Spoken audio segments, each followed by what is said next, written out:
Hello guys. Here we have a parcel that is coming all the way from another province. Anyway, I'm gonna guide you guys step by step on how to fix a non-working machine. So there I was opening the parcel. Normally I use a sharp razor, guys, to cut the box and to cut the bubble wrap.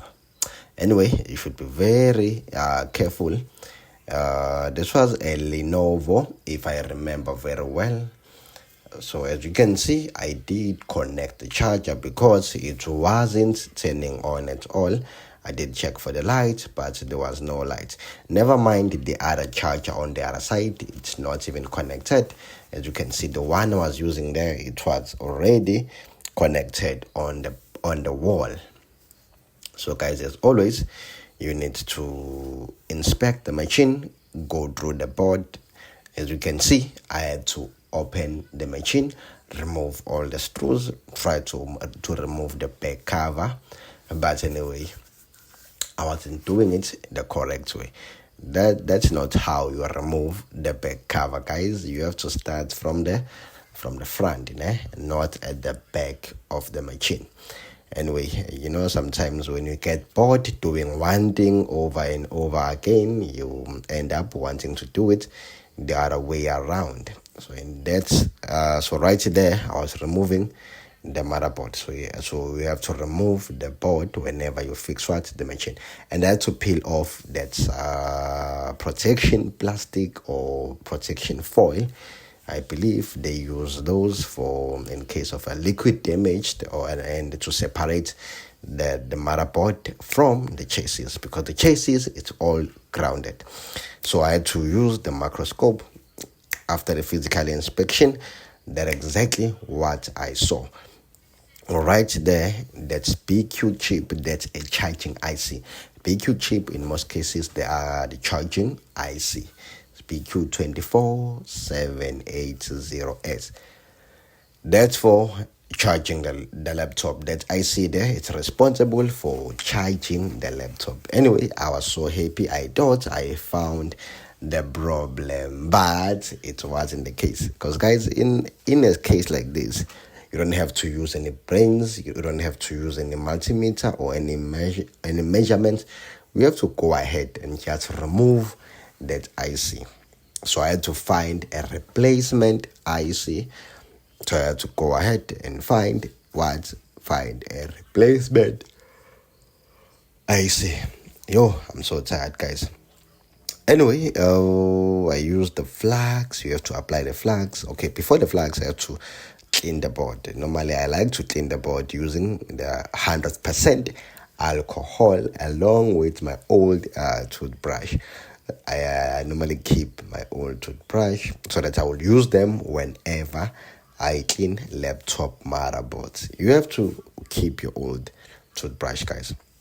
So I have to apply heat, and then there I was applying flags, just a little bit of flags, so that the IC will be removed easily without burning any power rails or without burning any traces.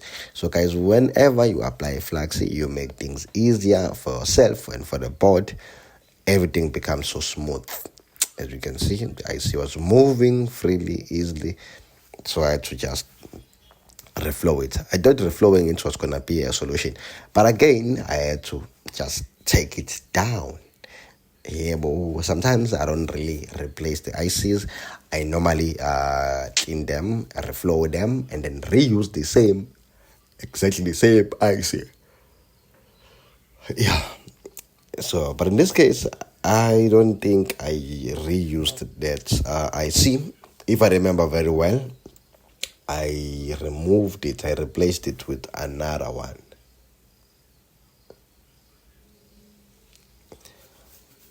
Okay, so there I was removing that IC.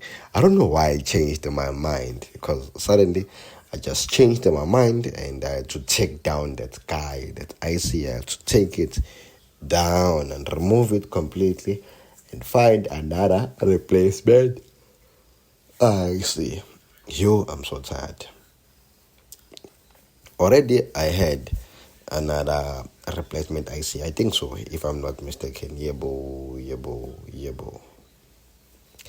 Okay, guys. Another question that a question that you might ask yourself is that how do I align the IC? It's easy, guys, to align the IC. Oh, wait, I reused this old IC. Yes, I didn't use another one. I had to use exactly the same IC. As you can see there, I was stretching, trying to find a good spot, you know. That one pin there was rusted, so I had to stretch it until I reached the good point. Even there on the board as well, I had to stretch that pin there. As you can see, it wasn't showing at all, so I had to stretch it using the tweezers or using a sharp razor, guys. Apply flaxseed, and then we have to create those track pads again using the heat and the soldering wire. You use the heat a little bit, and then I had to apply the soldering station.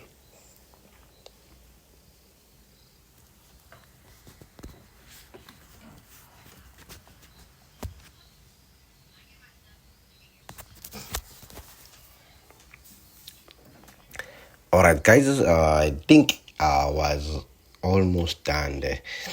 I like to use my flax. I have that special flax that I love, and by soldering iron, it's not that good. I won't lie to you. Normally, I buy the best quality, but that one right there, it's not something that I like and recommend. It's dodgy somehow, it doesn't do the proper work.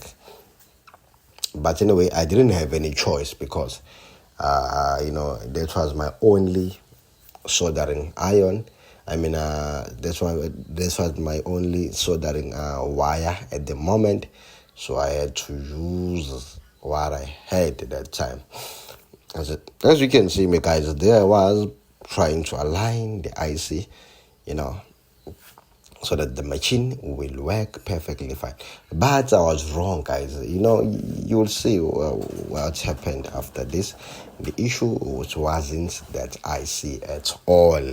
It turned out to be something else. And anyway, I remember that I was suspecting the CPU, and this turned out to be the CPU. But you will see. I will show you everything. I will guide you step by step. Alright, guys, I had to do another physical inspection. It's very, very important to do a physical inspection. So normally I use my eyes. I rely more on my eyes than the microscope. Then if there's something that I suspect, I will normally put the machine under the microscope and observe that place where there is corrosion.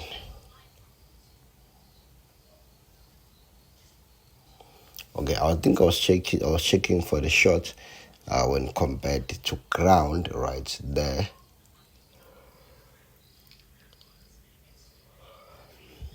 I was checking for the shot to when it's compared to ground by putting one probe to ground, and then we have to check. You have to probe around, guys.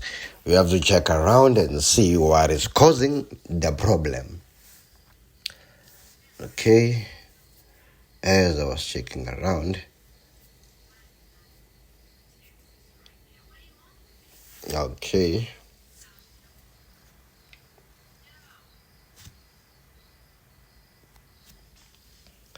My charger there, it wasn't giving me the correct voltages. As you can see, I was getting 0.3 volts on the charger, whereas I was supposed to get 20 point something volts or 19 point something volts. Alright, guys, such machines, they always confuse you. When they issue the CPU, the machine will drive you so crazy, guys. It will drive you so mad. You will go mad trying to find the fault. But finally, I got to where the problem was. Okay, there was a big corrosion on the CPU, a big corrosion on the CPU, and somewhere it was getting extremely hot. And then right there where it was getting hot, it's the IC that supplies the voltage on the CPU. It's a tiny IC that supplies the voltage on the CPU. So I had to show you that IC under the microscope, and I had to use the pure 100% alcohol so that you can see which IC is causing what is causing the short.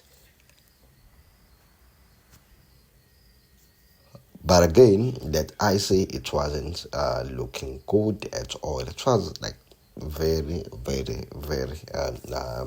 suspicious, and it didn't look good at all. I'm not sure if you can see which one right there. As you can see, the other one is wet, but when I apply alcohol, the other one is always dry on the right hand side. And it was exactly the same IC that was causing the problem. It was like extremely hot. As you can see, the moment I turn on my DC bench power supply, that one gets dry very fast because it was getting very hot, as you can see. Whereas the one on the left is still wet, but the one on the right is always dry. The moment I turned on my DC bench power supply, that IC will just dry out right immediately after pressing the DC bench power supply. And there was a short. All the capacitors around that IC were shorted, but I did remove them. I remember very well I did that, trying to see where the short was coming from the MOSFET, from the capacitor what, but it wasn't coming from those capacitors.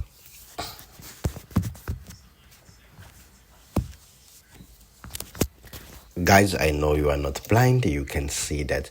You can see there's corrosion, that green part there. That green and blue part there on the CPU, guys. And I did notice that at the beginning. And the CPU, it wasn't in the good condition at all. And that IC there burning the CPU was also worrying me, because instead of sending a lower voltage, that IC was sending the higher voltage and more current, whereas the CPU needed a little bit of it. I know it's a CPU, it's a component that uses a lot of current, but in that case, guys, where the part is it's faulty and it ends up sending more voltages that damages what? The CPU. Anyway, let me go. Bye bye.